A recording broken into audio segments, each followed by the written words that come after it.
मैंने 2 इंस्टीट्यूशन को हाथ में लिया है एज अ चीफ मेंटर। वो है औरंगाबाद में बीड रोड पे कृष्णम गुरुकुल।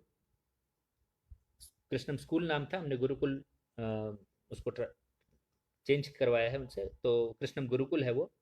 और नगर रोड पे रांझन गांव में हाईवे पे ही आपको ईरा गुरुकुलम मिल जाएगा। ये 2 गुरुकुल में जो हमने रूपरेखा रखा, उस ब्रोशर को आपके साथ में हम शेयर करेंगे। और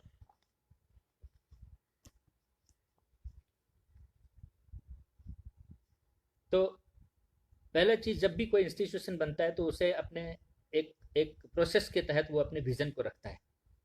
हमने विज़न को, जनरली क्या होता है, विज़न एक स्टेटमेंट होता है, एक कुछ शब्दों का समूह होता है जिसमें पूरे स्कूल की जो अंडरस्टैंडिंग है उसको एक विजनरी तरीके से चंद गिने चुने शब्दों में बांधने का प्रयास होता है।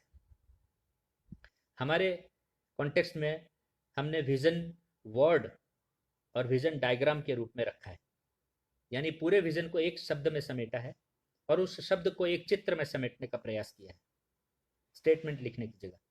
फिर भी यदि मुझे इसे स्टेटमेंट में लिखना हो तो हमने ये 2 पार्ट में उसे लिखा है। पहला पार्ट हमने जो लिखा है वो है कृष्णम गुरुकुल और Ira Gurukul is not a school, it's not a school where students pass and knowledge fails.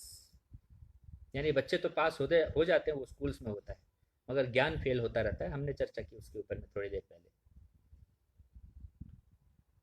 दूसरा, our Gurukul is about bringing spiritual expansion in life of students. मैं शब्दों का एलेबोरेशन यहाँ अभी नहीं कर रहा हूँ। Empowering them with infinite potential, जो हमने अहम ब्रह्म अस्मि की बात की। Thereby awakening them for sustained success.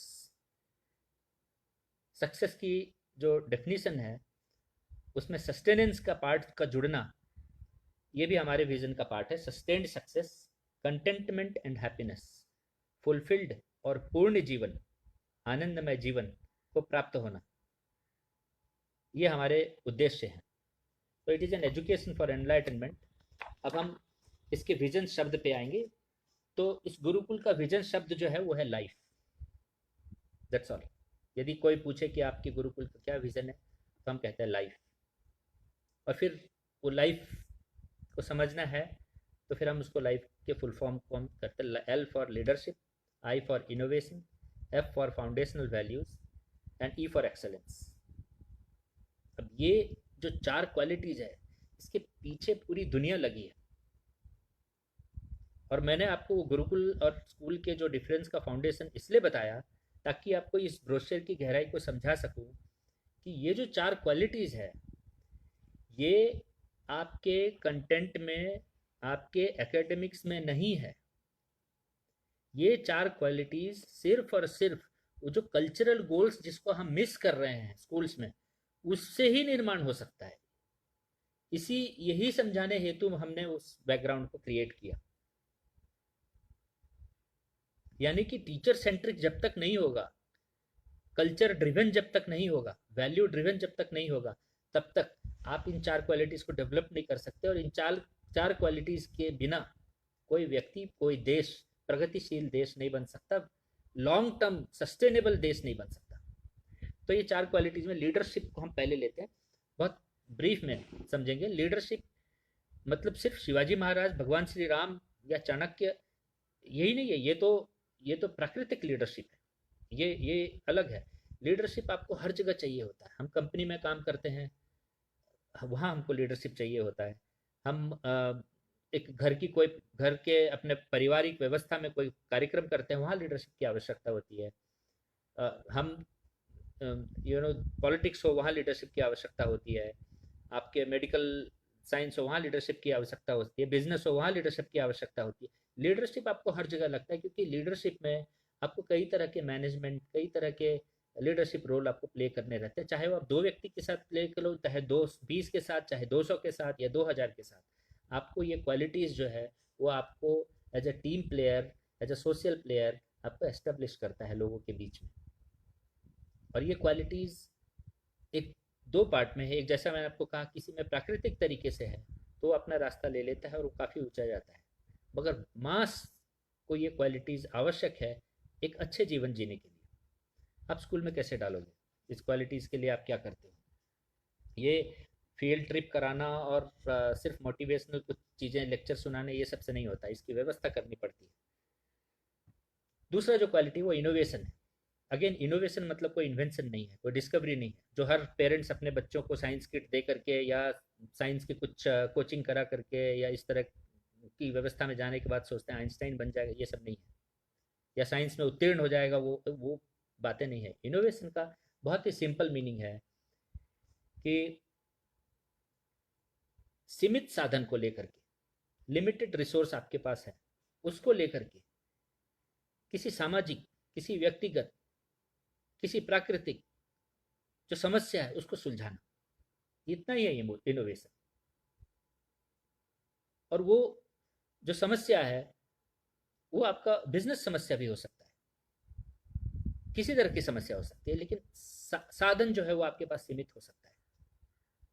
वो इनोवेशन वहाँ से आता है। जैसे हमारे डॉक्टर विजय भटकर ने सुपर कंप्यूटर बनाया, हमारे देश के पास में कंप्यूटर बनाने के भी साधन नहीं थे, बहुत ही सीमित साधन था, इसीलिए उनके बनाए हुए सुपर कंप्यूटर की बहुत वैल्यू है और विश्व में उसका कदर है। तो वो इनोवेशन कहलाएगा। अदरवाइज सुपर कंप्यूटर तो पहले से बना हुआ था। आपको एक उदाहरण दिया सर। तीसरा, फाउंडेशनल वैल्यूज।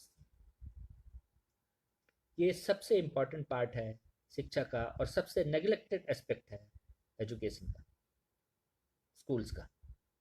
फाउंडेशनल वैल्यूज, मुझे ये चीज़ नहीं समझ में आता है कि यदि हम पढ़ाएं प्रातःकाल उठ के रघुनाथा माता पिता गुरु ना वही माता, माता पिता और गुरु के चरणों में प्रणाम करता है कोई, तो ये क्यों नहीं पढ़ाया जा सकता स्कूल्स में? फाउंडेशनल वैल्यूज व्यक्ति निर्माण के लिए, पारिवारिक निर्माण के लिए, सामाजिक निर्माण के लिए, बिजनेस करने के उद्देश्य के लिए, पॉलिटिकल एजेंडाज के लिए, मानवता के लिए, व्यवहार के लिए, सृष्टि के लिए, इसकी फाउंडेशन वैल्यूज में ही है। और यदि ये नहीं है तो मनुष्य जितने ज्ञान साधन लेगा सबको, सबसे सबको नष्ट करता हुआ चला, जो आज करता हुआ दिख रहा है। इसलिए नेग्लेक्ट करने की foundational value is very important. Fourth is excellence. Excellence यानी वो जो भी कर रहा है उसमें त्रुटियां ना हो, गलतियां ना हो, वो कैसे करेगा?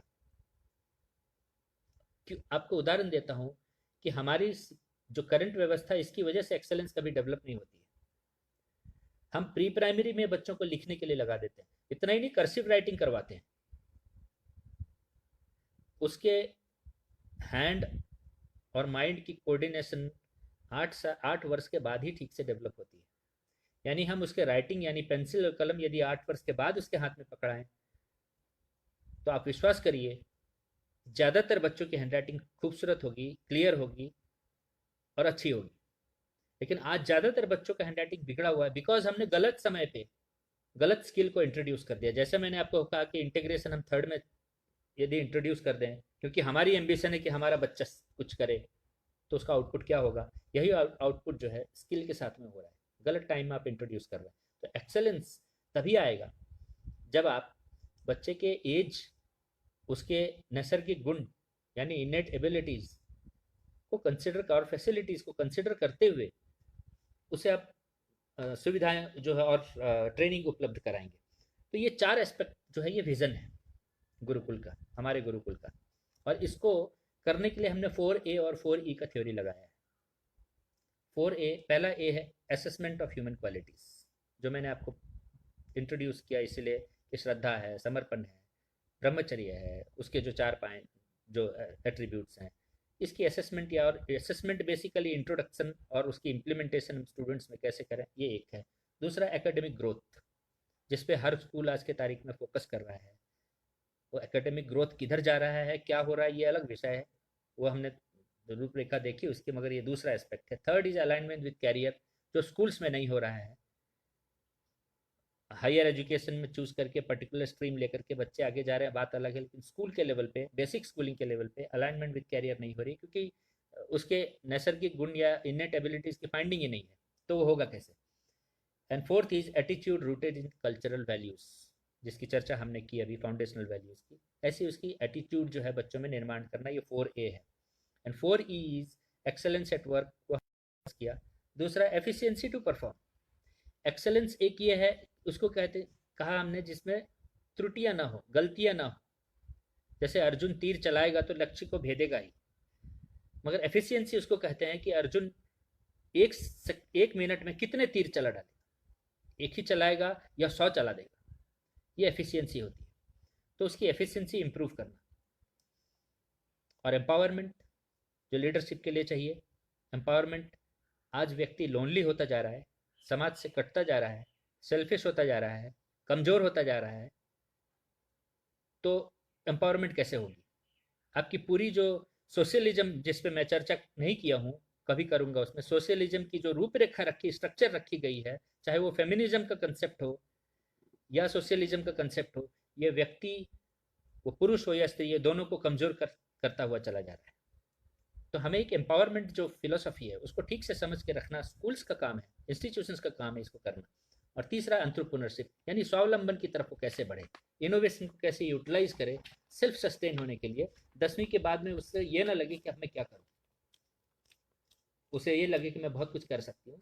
कोई एक रास्ता हो तो ठीक हो, नहीं तो मैं 10 रास्ते और बना लूँगा। ये एंटरप्रेन्योरशिप जो है, तो ये 4A और 4E ये फाउंडेशन है हमारे गुरुकुल में बच्चों के व्यक्ति निर्माण का। अब इसको हमने फिर विस्तारित किया है कि सेल्फ डेवलपमेंट में हम बच्चों के लिए क्या क्या करते हैं। वो मैं डिटेल नहीं दूंगा क्योंकि वो स्कूल की इंटरनल, गुरुकुल की इंटरनल इम्प्लीमेंटेशन होती है। वो आप हमारे साथ अलाइन होंगे तो सब डिटेल्स आपके साथ वर्कआउट करेंगे। लेकिन कुछ टर्मिनोलॉजीज मैं आपको इंट्रोड्यूस करूँगा कि सेल्फ डेवलपमेंट और सोशल डेवलपमेंट जब बच्चे की हम करते हैं, तो एक तो सोशल फिटमेंट, यदि वो अपने समाज, अपने ट्रेडिशन, अपने कल्चर को ही अस्वीकार करता है और अनफिट होता है, तो वो व्यक्ति दुनिया के किसी कोने में जाएगा तो उसे तकलीफ होगी, क्योंकि वो वहाँ पर एडजस्ट नहीं कर पाएगा, उसकी एटीट्यूड ही अनफिट होने की है। तो पहला जो ट्रेनिंग है वो ये है कि वो अपने कल्चर, हमारे देश के कल्चर और ट्रेडिशन को एक्सेप्ट करे और फिट हो, फिटमेंट। दूसरा, सोशल चैलेंजेस। हमारे समाज में बहुत चैलेंजेस हो सकते हैं, मगर उससे एस्केप करना, उसको नेगेटिव देखना नहीं, उन चैलेंजेस को स्वीकार करना और उसको सॉल्व करना, ये स्ट्रेंथ होनी चाहिए। और दूसरा, एक सोशल लाइफ जीना चाहिए। एकांतवास कोई सॉल्यूशन नहीं है।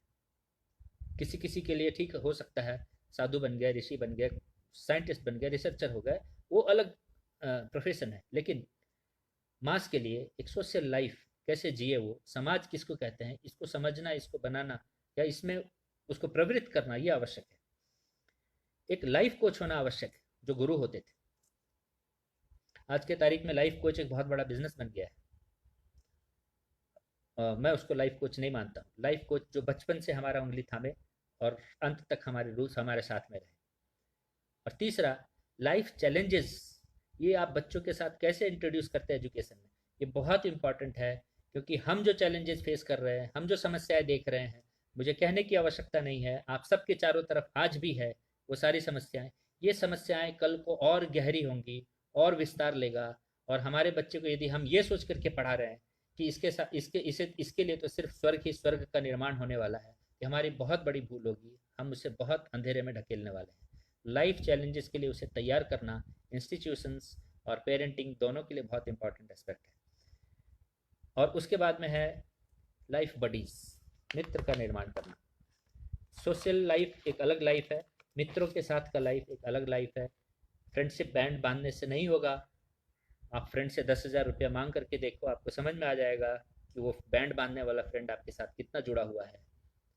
तो आपको मित्र डेवलप करने पड़ेंगे, कुछ मित्रों को रखना पड़ेगा जीवन भर। और वो मित्रता कैसे डेवलप हो, इंस्टीट्यूट्स में डेवलप होते हैं। हमारे बचपन के साथ ही हमारे असली कृष्ण सुदामा बनते हैं।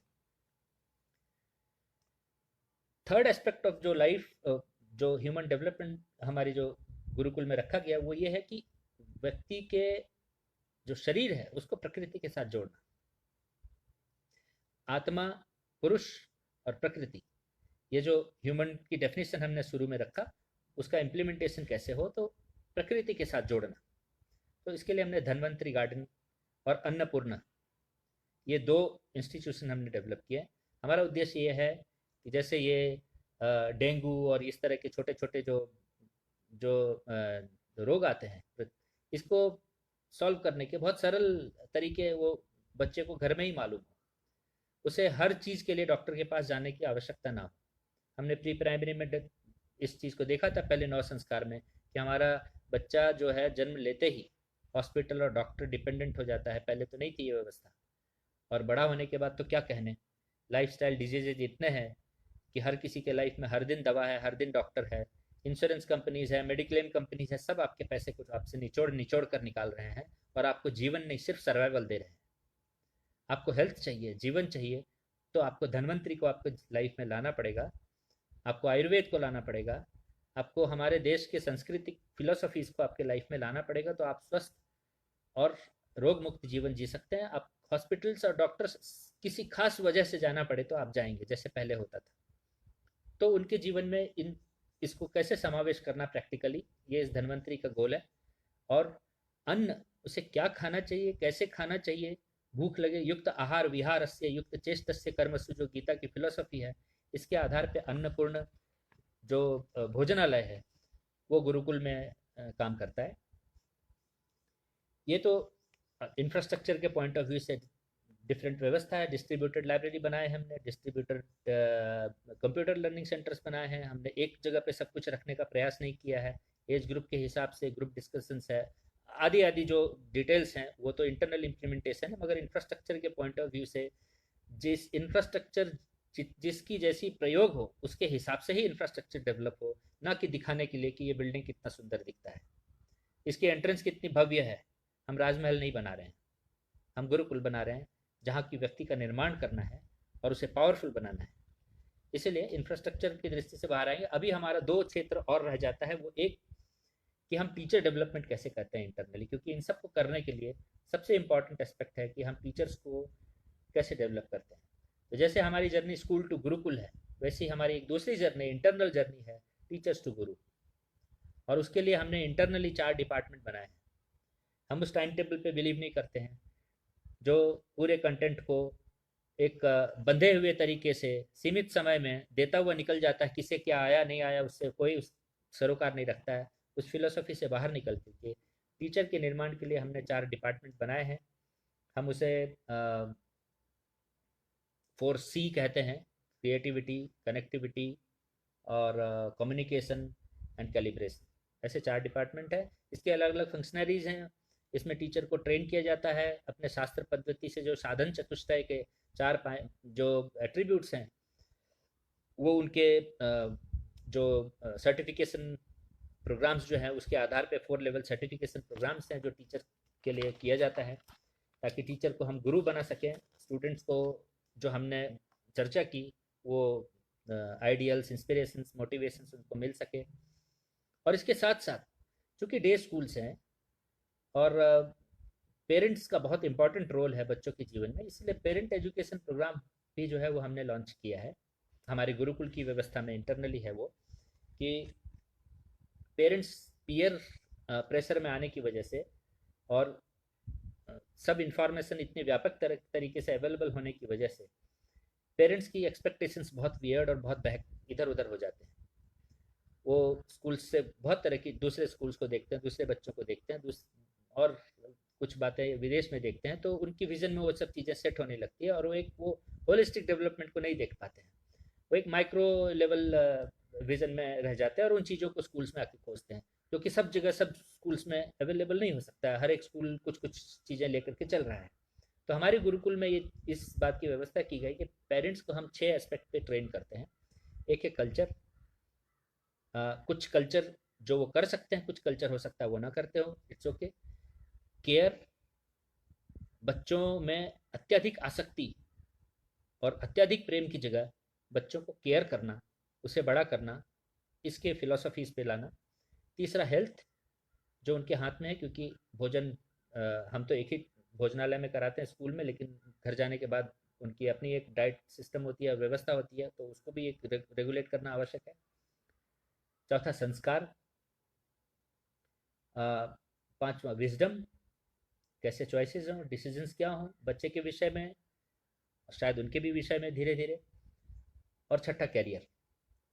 तो कैरियर के लिए अक्सर पेरेंट्स कंसर्न रहते हैं और बहुत पैसे खर्च कर देते हैं। अब देखिए पेरेंट्स कमाते बहुत कम है, मिडिल क्लास फैमिली। एक तो हेल्थ में उनके पैसे चले जाते हैं, दूसरा एजुकेशन में चले जाते हैं, तीसरा गवर्नमेंट टैक्सेस में चले जाते हैं। पैसे के लिए बहुत परेशान है।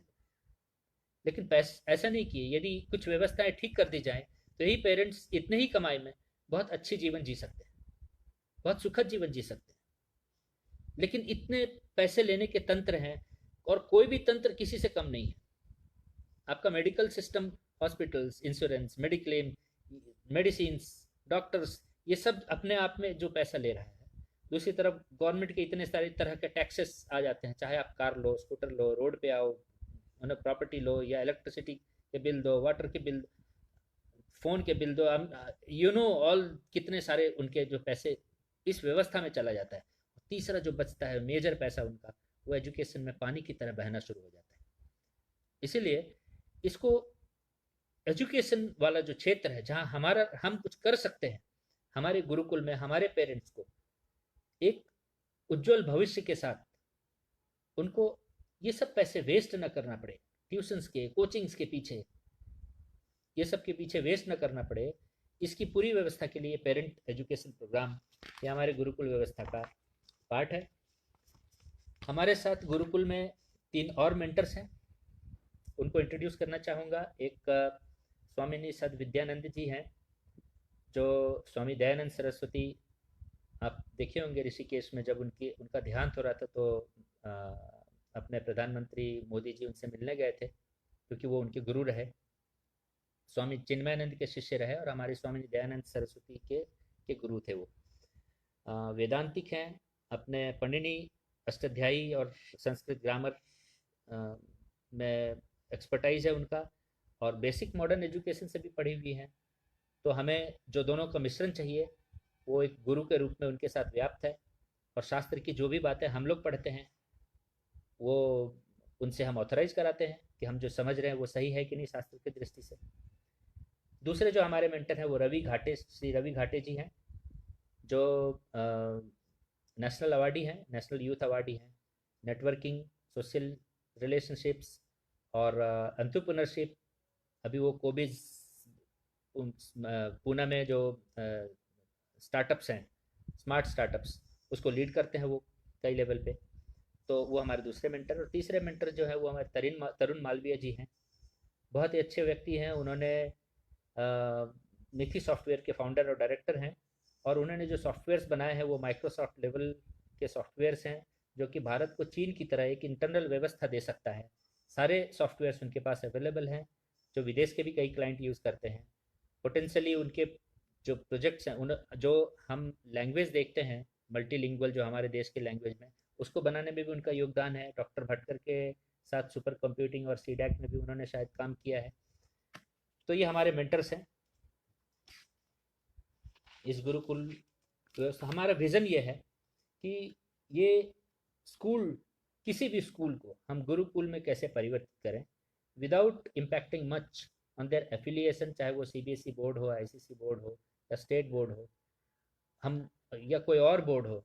हम उस बोर्ड के एफिलिएशन और कंटेंट को ज़्यादा विचलित ना करते हुए उस स्कूल की व्यवस्था को, उसके प्रोसेस को, उसकी टीचिंग को, उसके पेरेंटिंग को, स्कूल के कल्चर को हम कैसे गुरुकुल में परिवर्तित करें, ताकि आने वाले जनरेशन जो है, वो जो ह्यूमन डेफिनेशन की हमने फाउंडेशन दी थी कि वो एनिमल ना कह के अपने को पोटेंशियली डिवाइन के रूप में एस्टेब्लिश कर सके। धन्यवाद, नमस्कार।